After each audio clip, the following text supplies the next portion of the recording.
Hi, grade 12 economics learners. Today we are going to look at a paper 2 topic which is called Contemporary Economic Issues of the Day. So we'll look at two subheadings which are tourism and environmental sustainability. Under the topic of tourism, we will look at two essays. The first one will be the effects of tourism, and the second one will be the benefits of tourism. Okay.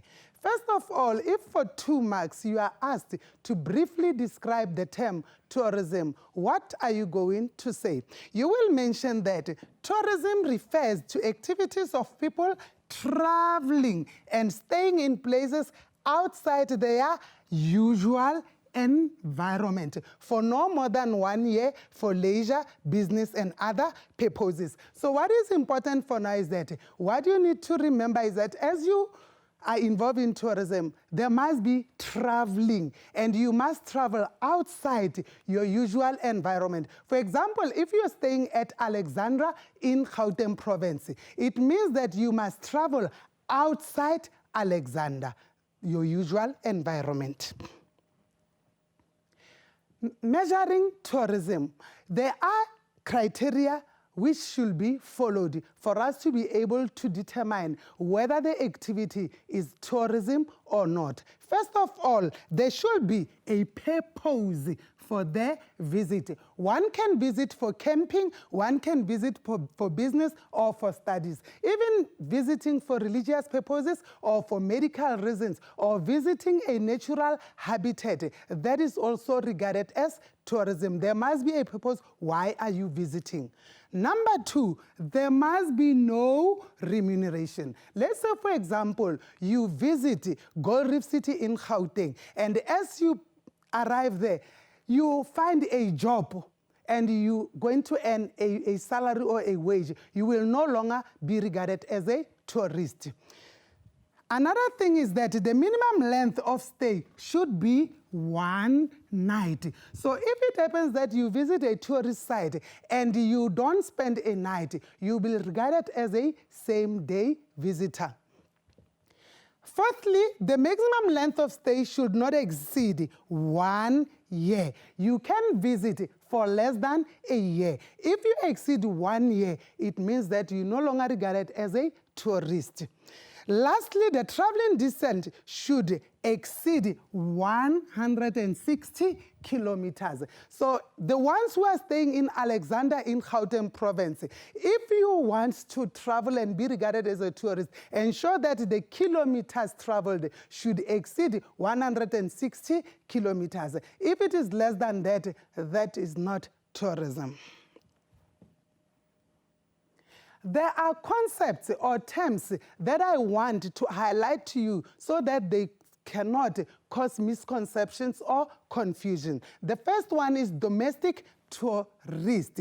If you are a domestic tourist, what does it mean? It means that you are a South African traveling within the borders of South Africa. Someone from Western Cape can visit Gauteng province. Someone from Gauteng province can visit Mpumalanga or Limpopo. As long as it is within our borders, you'll be regarded as a domestic tourist.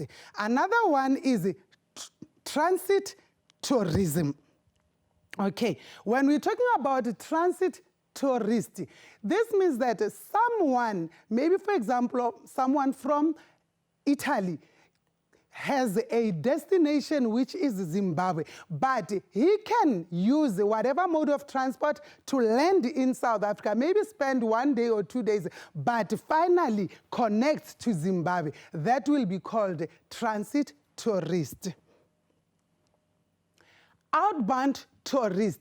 This means that a South African visit another foreign country beyond the boundaries. South African going to Italy or Mauritius, you will be regarded as an outbound tourist because you're getting outside the country.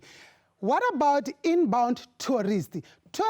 This is tourists from other countries who visit South Africa for more than 1 day. So there's something that I want you to take note of. If a South African goes to Italy, for example, as you arrive in Italy, you will be regarded as a foreign tourist.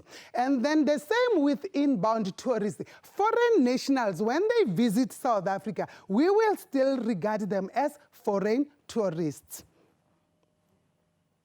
Now, in this topic, we're having two possible essays. You know that our possible essays are outlined in the NSC examination guideline. So the first one for 26 marks, I'm referring to the main part of the essay only. So it will be to examine in detail the effects of tourism. Okay. As you examine the effects of tourism, in your introduction, you need to describe the term tourism. Then, if the examiner doesn't provide you with these headings, he just says, or she just says, examine in detail the effects of tourism, then you will have to write the headings, and you can see that we have 6 of them: GDP, employment, poverty, externalities, environment, and investment. You will get 6 marks. Remember, you can be awarded 8 marks for the headings and for the subheadings and the examples. For in this example, we're having only 6 headings. So it means that you will need 2 more examples or subheadings for you to earn the 8 marks. Then for 26 marks, if you have 8 marks here, you will be left with 18 marks for discussion. This is what we're going to do. I'm going to take you through this essay and how you should respond to it. Number 1, the effects of tourism on employment. So alongside the essay, you might also be asked paragraph questions of 8 marks, either of middle order or of higher order. So you can also be asked, why is tourism regarded as the largest generator of jobs in South Africa? Number 1, tourism employs approximately 7% of South Africa's workforce, which is approximately 1.12 million people.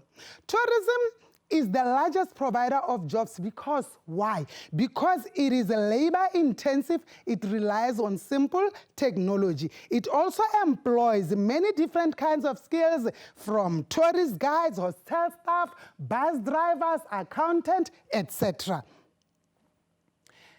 The reason why we're saying tourism creates many jobs is because it provides immediate employment. What do we mean by tourism providing immediate employment? For example, let's say a particular hotel offers entertainment to its guests. It means that there will be a need for entertainers. So entertainers will be employed immediately to entertain the guest. It provides entrepreneurial opportunities. Yes, it is true. There are many opportunities for business in the tourism industry. One can start an informal business by cooking traditional meals for the tourists. People can even sell traditional beadwork, they can even sell artwork, even clothes, etc. They can even operate in the transport industry so that they can also render a service for the tourist. Tourist spending spread through many sources. That is hotel accommodation, transport, food and beverage, shopping, entertainment. So there are opportunities here for employment. If we experience many tourists, it means they will need hotel accommodation. It means that the hotels will have to employ workers. If tourists, remember tourism involves traveling. So if we experience more, there will be more job opportunities in the transport industry, etc. What is the effect of tourism on the gross domestic product? Remember, for the gross domestic product to increase, it means that spending should take place. More goods and services should be produced and be rendered. So as the visitors visit South Africa, they are spending. They contribute to GDP, either directly or indirectly. Tourism has the biggest impact on the services industry. Remember in grade 10 when you were taught about the sectors of the economy, you were taught that we have primary sector, secondary sector, and the tertiary sector. So we find tourism in the tertiary sector because they render a service. Let's look at how indirectly tourism can contribute to the GDP. It is responsible for 65% of the GDP in the developed economies and 40% of the GDP in the developing countries.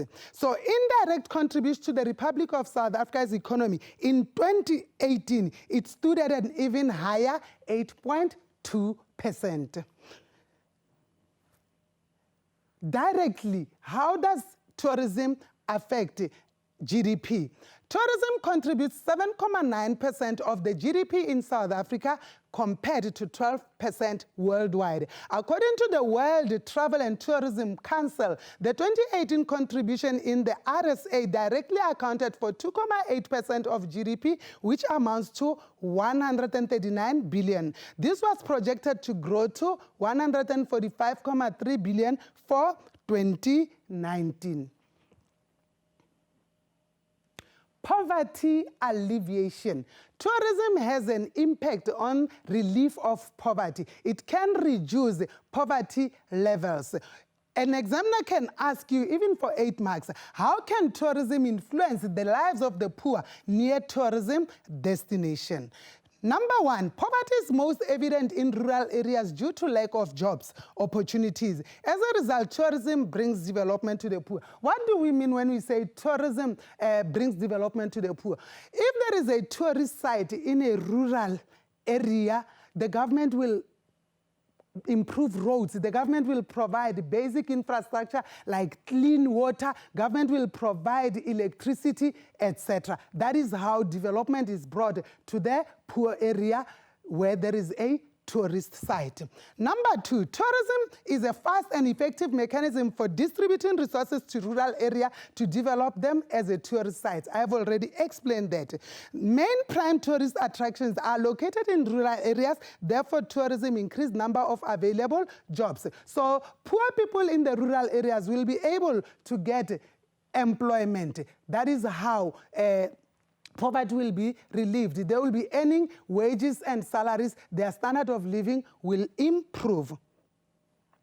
People are able to earn a living in their home areas, resulting in a reduction in urbanization and a more balanced population distribution.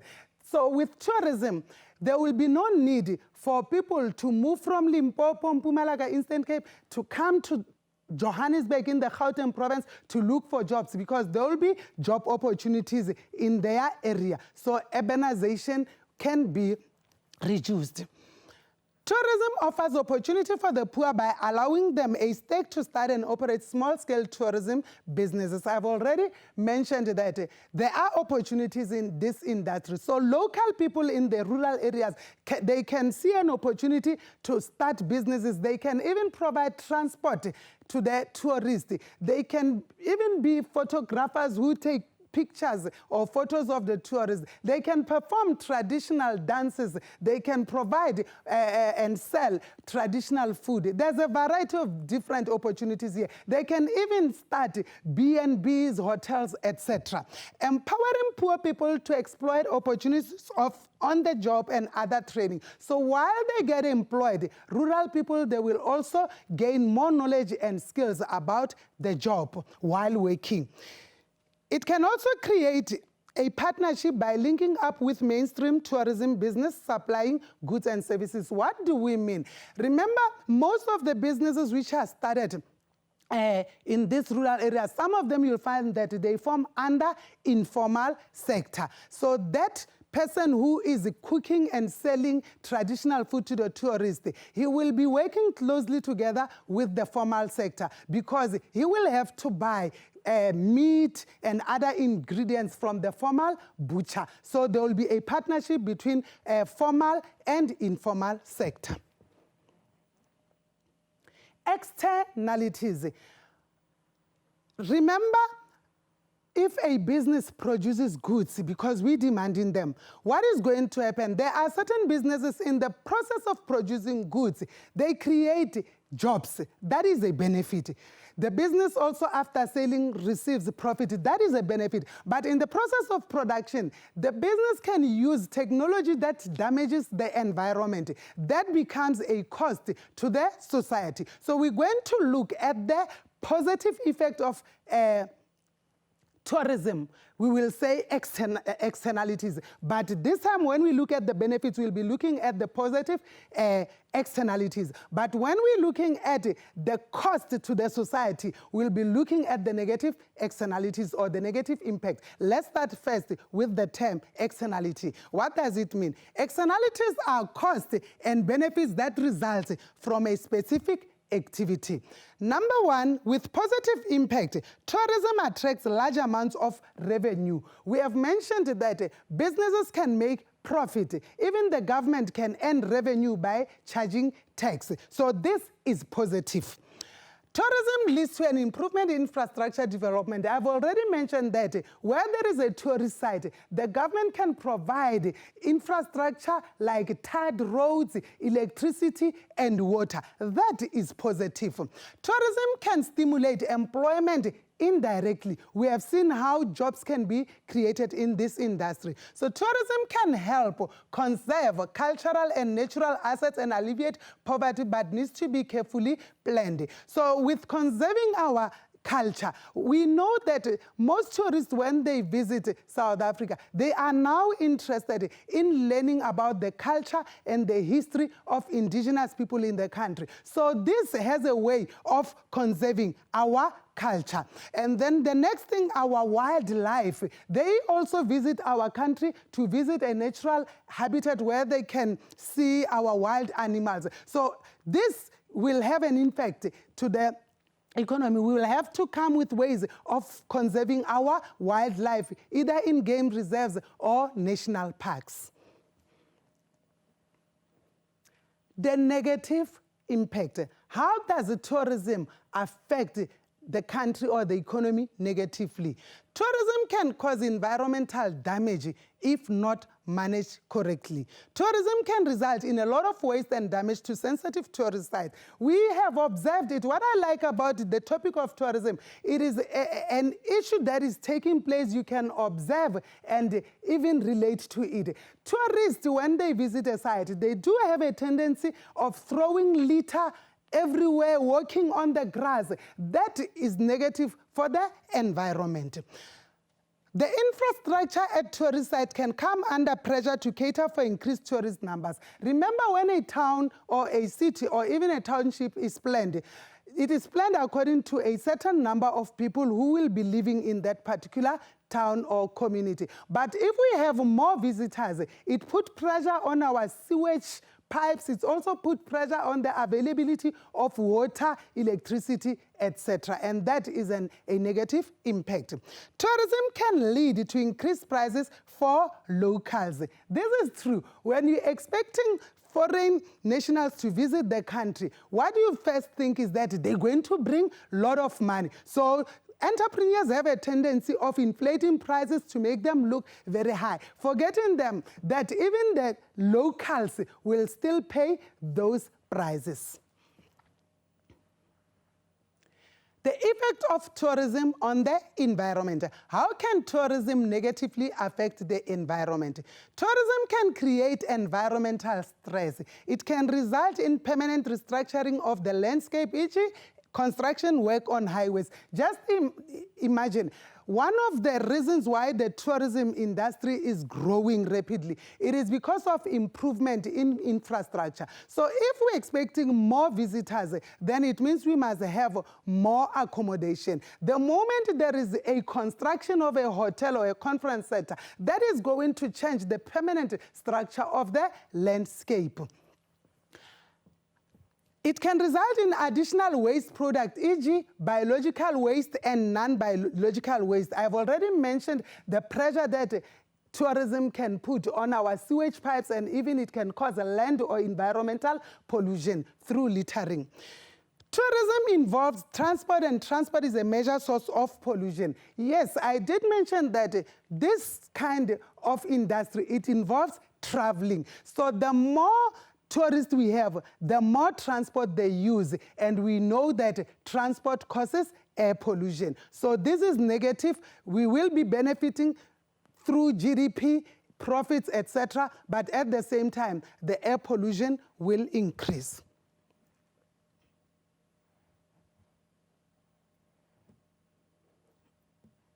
Okay. Lastly, under the effects of tourism is investment.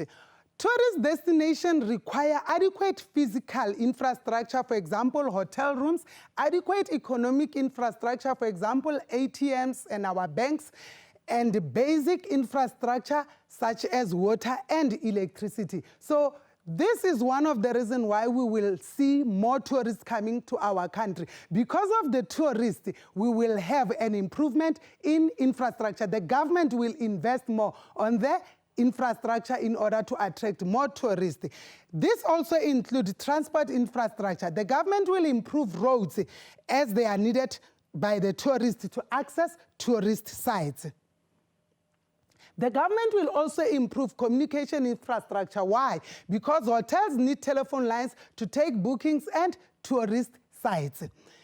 Government will also improve energy infrastructure. For example, tourists need electricity at tourist sites. You can start thinking about the impact of load shedding on this industry. If we keep on experiencing load shedding, do you think that we will have more visitors? Visitors will change their destination when they plan their itinerary and visit countries where they know that there is stable supply of electricity. Government will also invest on basic services, for example, clean water and refuse removal. Tourists won't visit a country which doesn't have clean and adequate water. That's the last for the effects of tourism. Let us look at the next essay, which is the benefits of tourism. So with this as an essay as outlined in the NSC exam guideline, you need to discuss it under the following headings: household, business, state, infrastructure. Yes, your introduction will still be the description of tourism. Then, because now you have only 4 headings, you will qualify for 4 marks. The remaining you will provide us with examples so that you can earn your 8 marks. So under each heading, you will start to explain so that you can get your 18 marks for explanation. 8 headings, 18 for explanation, it will give you 26 marks. How does tourism benefit the household? More people earn salaries and wages because of additional job opportunities. Because of employment, people benefit by earning wages and salaries. The infrastructure built for tourists is available both for tourists and local people's use. Do you still remember the 2010 World Soccer Cup? We saw a lot of development, more B&Bs being constructed and hotels being constructed. We also see in Gauteng the Ria Vaya buses. We also observed more stadiums being built in the country. We are now in 2020. Who is using these resources which were built or constructed for the 2010 World Soccer Cup? Us, the locals. So the more the government improves our roads and infrastructure, even the private sector invests in them, we go into still benefit as the locals. With skills, this means that the consumers who are still the households will benefit by acquiring a variety of skills, such as being tourist guides, hotel staff, etc. What are the benefits of tourism to the business? Business benefit through an increase in expenditure on goods and services offered by local people, not only by local people, but also foreign tourists who come to South Africa. As we spend, the businesses benefit. The economic and basic infrastructure required for tourism is provided by the public sector. This is another benefit to the businesses, because just imagine you as an entrepreneur, as a private sector, you build a hotel, but there's no electricity, water, no tarred roads. So when the government provides such basic services, the businesses also benefit.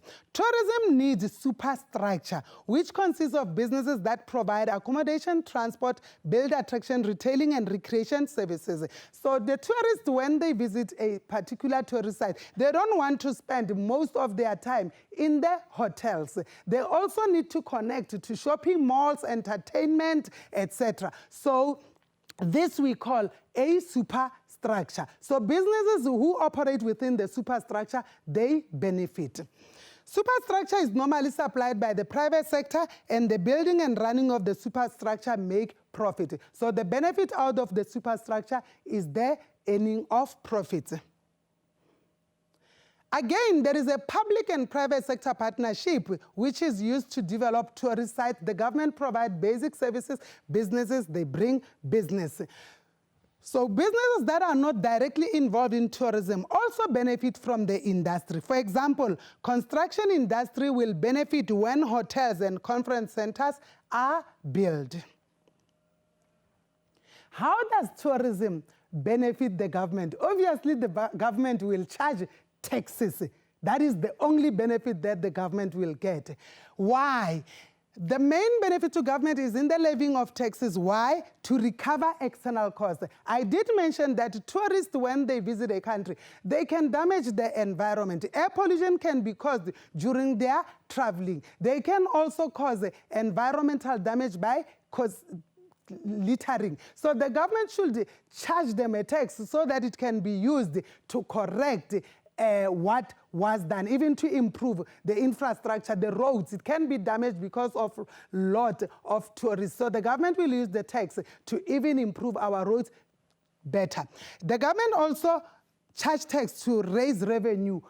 Government has a role of providing public goods and services. So government needs money. So this money can be collected through charging the tourists. So tourists are seen as part of the overall tax base. For example, airport departure taxes and hotel tourist levies increase the amount of taxes collected.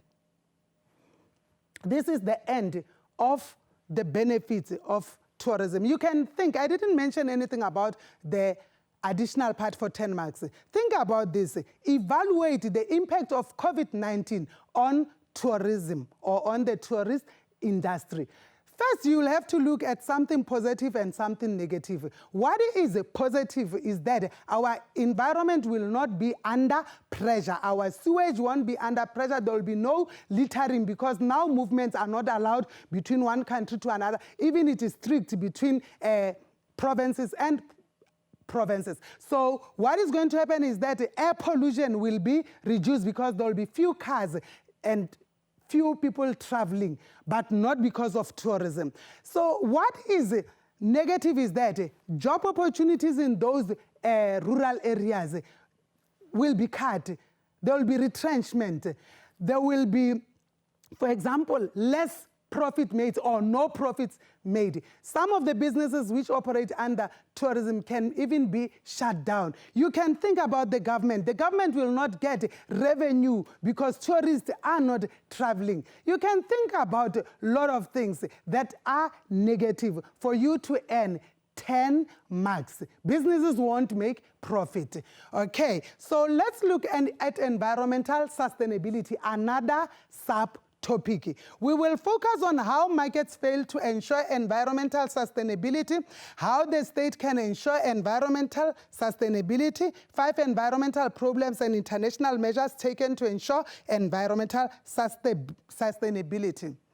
Look at this slide. What do you see? I see cars moving, but they are emitting a gas. I see industries also emitting gases to the atmosphere, even the aeroplanes doing the same thing. So let me share with you, you can observe in your neighborhood, you can see the state of the environment. As we are consuming more, demanding more goods, businesses will also increase production. So our consumption and production patterns can ultimately end up harming the environment. That is why we will be experiencing air pollution, water pollution, land pollution, certain environmental distractions such as desertification, deforestation, etc., and even soil erosion. So we need to protect our environment so that the future generation can be able to utilize it. By saving our environment for future generation, we're talking about environmental sustainability. If you are asked to briefly describe it for 2 marks, or if this is an introduction for your essay, you will say environmental sustainability refers to the ability of the environment to survive its use for economic activity. It refers to meeting the needs of the present generation without compromising the needs of future generations. These are the concepts that I want you to study them thoroughly because they will help you to understand the topic much better. Command and control, the abbreviation is CAC, biodiversity, conservation, pollution, preservation, environmental sustainability, climate change, global warming, greenhouse gases, marketable permits, and environmental taxes. Just imagine if we were using capitalism as an economic system where the government does not intervene. Do you think that the environment will be taken care of? No, the environment will not be taken care of. Why? Because of the information that I'm going to share with you.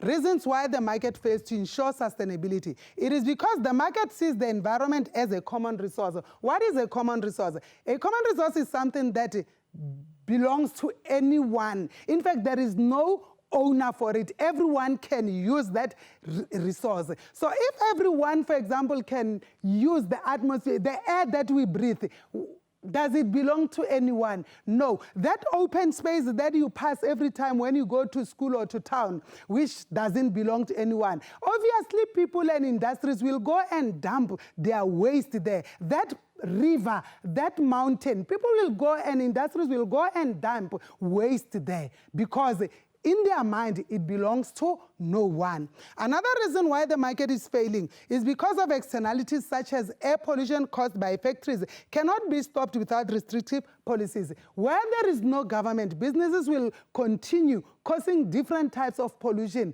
because they won't be held accountable.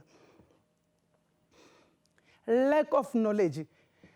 Lack of knowledge. This is bothering me. Where you find that somebody or a business is producing a product that is dangerous to the environment because the owners don't know. You'll find people consuming the very same product just because they don't know that it is not environmental friendly. So businesses can cause damage without realizing it. For example, companies making aerosol cans and didn't know the damaging effect they had on the ozone layer. Carelessness. Another point that is bothering me, where people and industries are causing pollution because they don't care. People continue with harmful practices and leave future generations to worry about the consequences. Another essay. This one is an essay for environmental sustainability. We have seen how the market can fail us in protecting the environment. Now, we are in a mixed economy, for example. We're looking forward to the government to try and save the environment. How? If this is an essay, you will have to discuss in detail under granting of property rights, pay for environmental use, levy environmental tax, pay environmental subsidies, issue marketable permits, command and control, voluntary agreements, and education. So in your introduction, obviously, you will describe what environmental sustainability is. Now, with this topic, we have 8 headings. You will qualify for 8 headings if you remember all of these headings. Then you will be left with 18 marks, which you're going to discuss under each heading. Let's look at granting of property rights. Remember I mentioned that open space where there is a river or maybe even a mountain. People and industries dumping everything there. But if the government can grant property rights by selling the property to those who can preserve whatever spaces that are found in the area, then people will take care of what they own. The conservationist effect, people care for things that belong to them. Hence, we're saying government should grant property rights. To prevent fauna and flora species from becoming extinct, people are granted property rights if they agree to preserve the flora and the fauna. What is flora and fauna? When you're talking about fauna, we're talking about our indigenous animals. Flora, we're talking about our indigenous plants. So if that space is sold to me, first of all, I will put a fence around it, and then I will even charge an entrance fee for visitors so that as they are visiting, I can recover external cost and repair what is broken and even clean the environment if land pollution was caused. This is another way of saving our environment. Charging for the use of the environment. The government can charge a price for the polluters. In South Africa, local authorities levy charges on rubbish collection and sewage disposal. You will hear often your parents and your relatives mentioning that I need to go and pay rates and taxes. In the rates and taxes, the amount that they are paying, it includes rubbish collection and sewage disposal so that our country can look clean. Environmental taxes, they are also called green taxes. They are taxed or imposed on the output of goods that generate external environmental costs. For example, carbon dioxide emission from wineries and vehicle tires are taxed. Even your plastic bag, have you ever asked your question why when you go to ShopRite, Checkers, Pick n Pay and other retailers, you have to pay for the plastic bag? Plastic bag is a cost of land and environmental pollution. So if you pay for this plastic bag, this is a type of green tax. It means that you can use the plastic bag again and again, and you can also even recycle it. The tax rate is equal to the marginal external cost. Environmental subsidies. The government obviously will grant financial assistance to those industries which are involved in using safer and cleaner technology, which is environmentally friendly. So government will subsidize all those businesses which are involved in recycling of paper, cans, plastic, bottles, etc. Government will subsidize them to encourage them to continue doing the good thing. So for example, the government subsidizes new technology that saves energy, such as energy-saving light bulbs or solar geysers. Government can also intervene by granting marketable permits or licenses. The government gives each business a license to pollute to a certain degree. Businesses sell their license to other businesses. And in South Africa, marketable permits are granted by the Department of Minerals and Energy. Take note, businesses can pollute to a certain degree if they have their license or permit. Public sector control. If all of what I've mentioned does not yield positive results, the government should take direct control. So the government can use command and control, which is CAC. Government can use voluntary agreements. Government can use education. Let us look at each of it. If the government uses command and control, the government enforces policy by setting maximum levels of emission of pollution. You are permitted to pollute, but to a certain maximum you cannot exceed. Most developed countries have regulations that control air and water pollution. So there are three approaches which are used for control and command, or command and control. It is the quantity standard. Quantity standard only focuses on the amount of pollution emitted. That is what the government will control. Quality standard focuses on environmental impact. Does the pollution cause damage to the plants, to the animals, sea life, etc. Social impact standard focus on the effect on people of the pollution emitted. Does it cause illnesses, sicknesses, or even death? That's what the government will be ensuring that the CNC focuses on. Voluntary agreements. It takes place when an industry or a business approaches the government to say, voluntarily without force, I want to help in reducing carbon emission and certain types of pollution. Once the agreement between the industry and the government is concluded and signed, it is legally binding.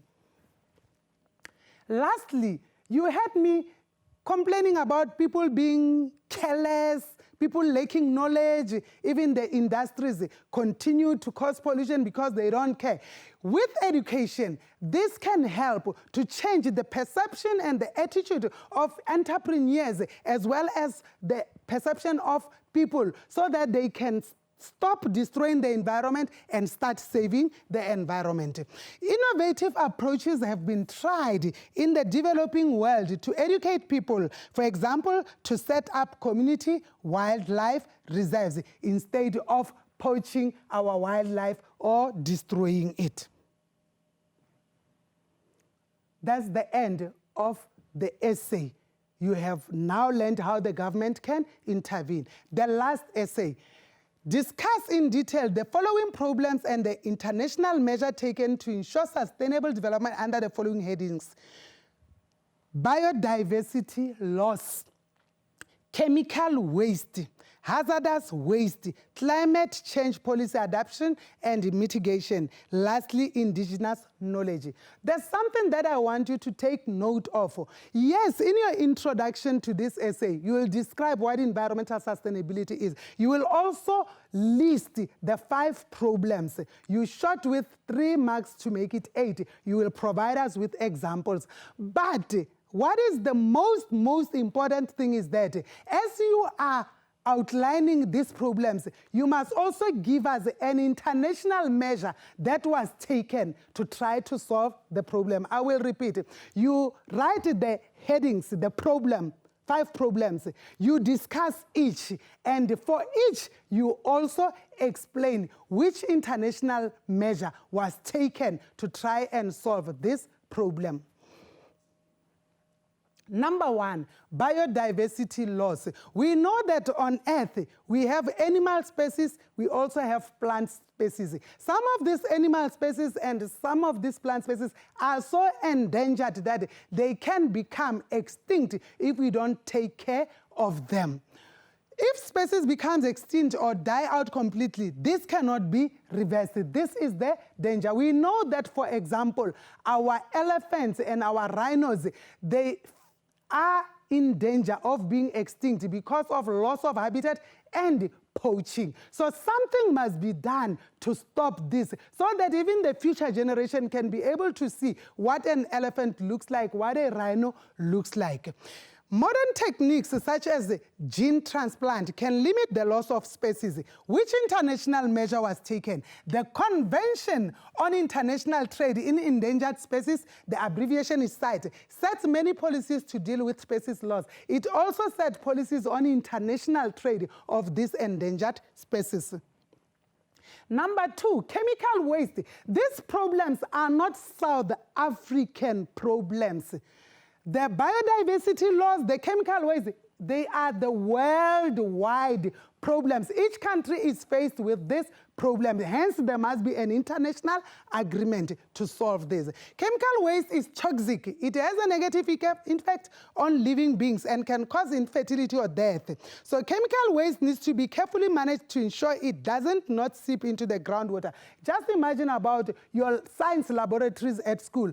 You have chemicals in those science laboratories where you perform experiments. If some of the chemicals expires, there are rules and regulations on how to destroy them. You don't just take them and go and dump them in an open space or a river, because why? They are dangerous.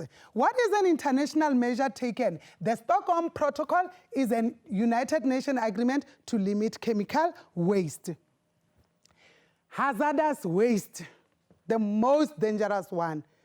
It can ignite, it can be inflammable, it can rust, it can be poisonous, it can be, the last one, it can also explode. So management of hazardous waste should be taken so carefully because we don't want to see explosions and fires being caused because of someone being negligent and dumping these chemicals or this waste anyway. So hazardous waste is highly toxic. It has a slow decomposition rate. It stays poisonous for a very long time. The most hazardous, dangerous waste is the radioactive waste from nuclear power. Which international measure was taken to try to solve it? The Basel Convention is an international agreement to manage nuclear waste. South Africa has also signed the agreement. Climate change. With climate change, I mentioned that we demand more goods.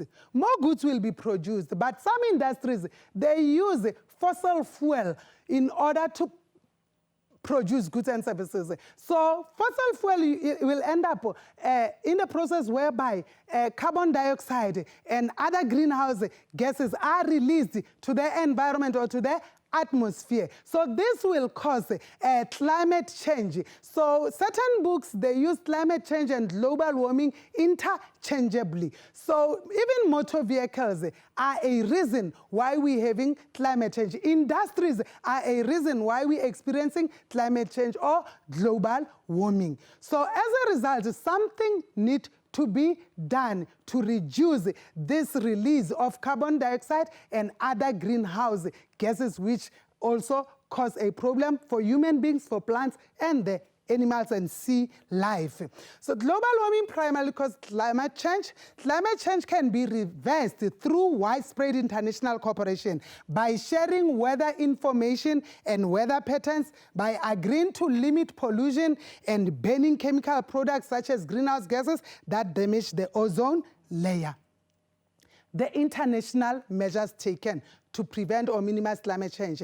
The Kyoto Protocol of 1997 is an international agreement to limit the production of greenhouse gases because voluntary reduction of carbon dioxide level did not succeed. The United Nations Framework Convention on Climate Change, COP17, focused on commitment to the Kyoto Protocol and reducing pollution by greenhouse gases. A fund, which is called a Green Climate Fund, is also created to help developing countries to establish cleaner sources of energy and to adapt to climate change. COP18 up to COP25 took place in various countries, all focused on to limit the production of greenhouse gases. COP26 is scheduled to take place in Glasgow in the United Kingdom during 2021. Why COP26? All countries must ramp up their efforts to reduce greenhouse gas emission to avoid ecological and humanitarian crisis. Our last worldwide problem is the loss of indigenous knowledge. Indigenous people, they had their way, traditional ways of producing goods. They even had their traditional ways of saving the environment. We need these traditional ways. Indigenous people have a lot of knowledge about the natural environment which they use to make a living. Indigenous people traditionally used organic methods and natural processes. As indigenous people lose their habitats or are urbanized, this knowledge is disappearing and is being lost to the world forever. Do we need an international agreement or measure for this? No, we need local capacity. Local capacity building is very important for the environmental sustainability of indigenous people. That is finding a way for them to earn a living in their traditional environment. So this brings us to the end of the last essay. So we looked at 4 essays, 2 for tourism, 2 for environmental sustainability. But we were focusing only on the introduction and the main part, which carries 26 marks. So in conclusion, let us complete this checklist. Did I cover the effects of tourism? Yes, I covered the effects of tourism, and it is also a possible essay. Did I cover benefits of tourism? Yes, I did, and it is also a possible essay for paper 2. Did I cover how markets fail to ensure environmental sustainability? Yes, you received education from me on how the markets can fail us and how we can do the right thing. Did we look at how the state can ensure environmental sustainability? Yes, we did, and this is again a paper 2 possible essay. Did we look at 5 environmental problems and international measures? Yes, I also addressed this. You learned about it. So as I conclude, I want to say that together we can save and protect our environment. We don't need only the government. Who are the main polluters? As consumers, we pollute. Businesses also pollute. So together, if we can join hands and assist the government, we can manage to sustain the environment for the future generation. Also remember that you need to travel domestically. We don't have to wait for foreign tourists to come to our country. You also need to visit. You'll find that you are staying in Gauteng, but you don't know the Kruger National Park in Limpopo. Keep on visiting because that increases the GDP of the country. It also relieves poverty. It also creates job opportunities and increases profits of the businesses. I thank you. Bye-bye.